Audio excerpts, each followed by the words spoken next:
Wells against free-to-play pets. Pick the wrong one and your march is going to suffer. Let's talk about the Sand Lizard and Sapphire Faedrake and who should use what. Obviously, the most easy investment, I think, in my opinion, for free-to-play players is going to be a Sand Lizard, just way more easy to be builded, and you're going to get the best benefits from point of healing directly. Now, Sapphire Faedrake is also going to give you directly the damage, but it's not going to be much, and just the Sand Lizard spells are one idea more cheap. It's more consistent and cheap strategy.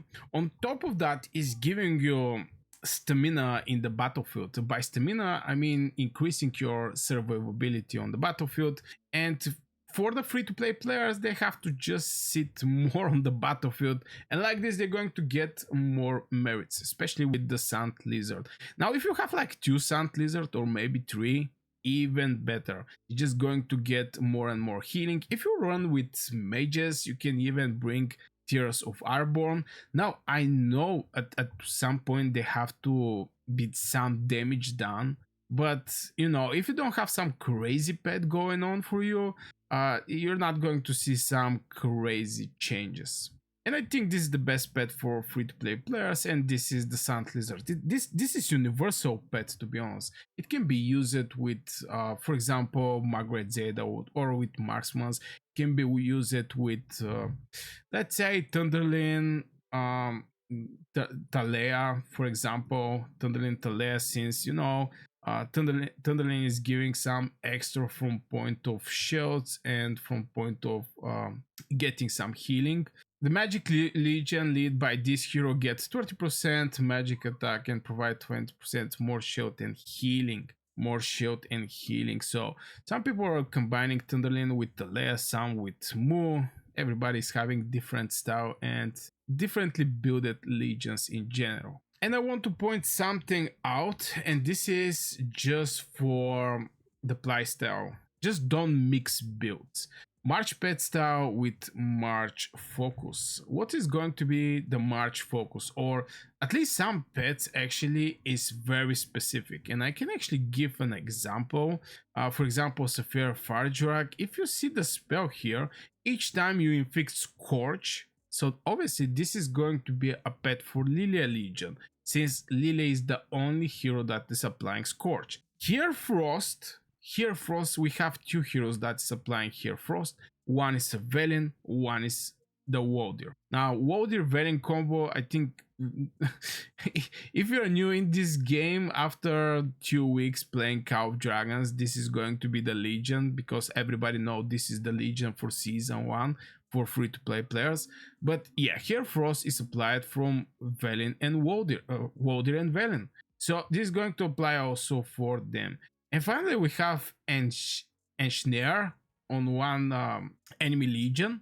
Now, what is Ensnare supposed to mean? Now, that was something that questioned my head back in the days, because I was not quite sure. And this is actually Elwyn's spell, which is the buff that she's applying. Elwyn deals damage to the target legion and ensnares them for 3 seconds if the target is suffering, blah blah blah. But this is the spell of Elwyn. I don't know all these small things. I mean, I know the majority of them, but when I see some spell on some specific place, like pet skill and what the pet can give you and what boosts the pet, I triple check about the pets, because pets are a little expensive, you know. In Call of Dragons, it's not that cheap to actually invest in pets, and some pets are cheap, some are not. Definitely Sand Lizard is on the side of more cheap pets. Sapphire Faedrake is at the average or little above the average.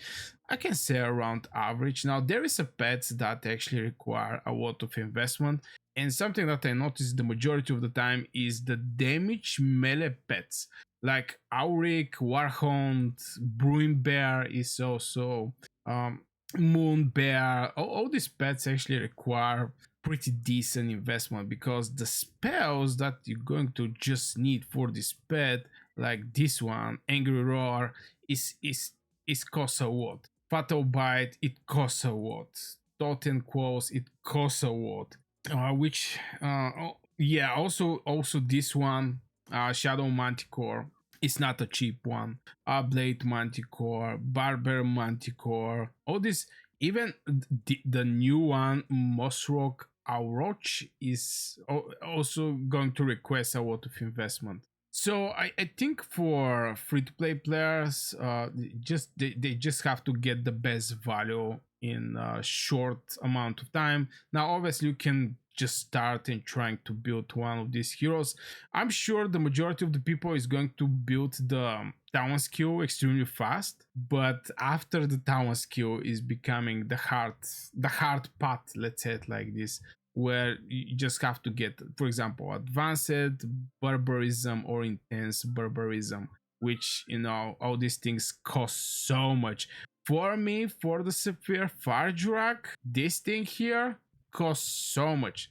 Intense playing bull damage, deal additional bonus, and this is damage deal additional bonus, you know, which is not something crazy, but still add. And yeah, when you inflict these debuffs, Flame Boom deals more damage next time is cast. Flame Boom damage bonus can be 1.6, 3.6, 66%, max 40%, determined by the intelligence. And this thing is not cheap. It's like 2-star for me, but it's not a cheap one. And something that I want to mention is just people have to plan their investments. This is extremely important, especially in Call of Dragons, where you just focus over one pet, and I think it's going to be enough till you finish this pet. Focus the next one, focus the next one. There is a pets that still till these days are used here and there. Some of the pets obviously get outdated, but the very good pets is still thrive in Call of Dragons. Like Sapphire Faedrake. This is one of the first pets that was present in the game. Until these days, the main mages are using one or two of these pets in their legion. Obviously, the new heroes are coming with their pets. Like right now, we have the two new heroes. This is Kuma. This is Kuma Eli Kwan, and this is the pet that is going with them. This pet is giving crazy amount of stamina. This is basically for the next 3 seconds, blah blah blah. Infantry HP bonus. Here, infantry HP bonus, you can get even more. It's just crazy how much. The majority of the time, the new pet is going to be paired very nice with the new heroes, but sometimes if you don't want to invest in the new pet but you still want to use this combo, you can basically use some other pets that you already have, like 3-star and etc. So yeah, there is a difference between wealth and free-to-play players pets, and you have to know where you're going and which pet most likely you want to use. There's a lot of guides, but yeah, in this video I just wanted to share a little separation I do between the pets and which pet most likely for which category is going. Now, always is coming a question in my head: when should I switch from Sand Lizard to Sapphire Faedrake? Well, I prefer directly to start with the pet that I'm looking for. It's not like getting Sand Lizard and in future I switch in the Sapphire Faedrake. If the Sapphire Faedrake is for this legion, the good thing is you can go out and catch Sapphire Faedrake. It's not something that is a pay gate that you have to buy and you have to gather some money to buy it. You can just start working over this pet, so there is no need for switching. I'm going to start with this pet, after this I'm going to use this one, and after half year I'm going to use this one. It's just every combo have a best pet for them. So yeah, I guess this will for this video, guys. Let me know what you think in the comments below. I wish you a great day and see you in the next video.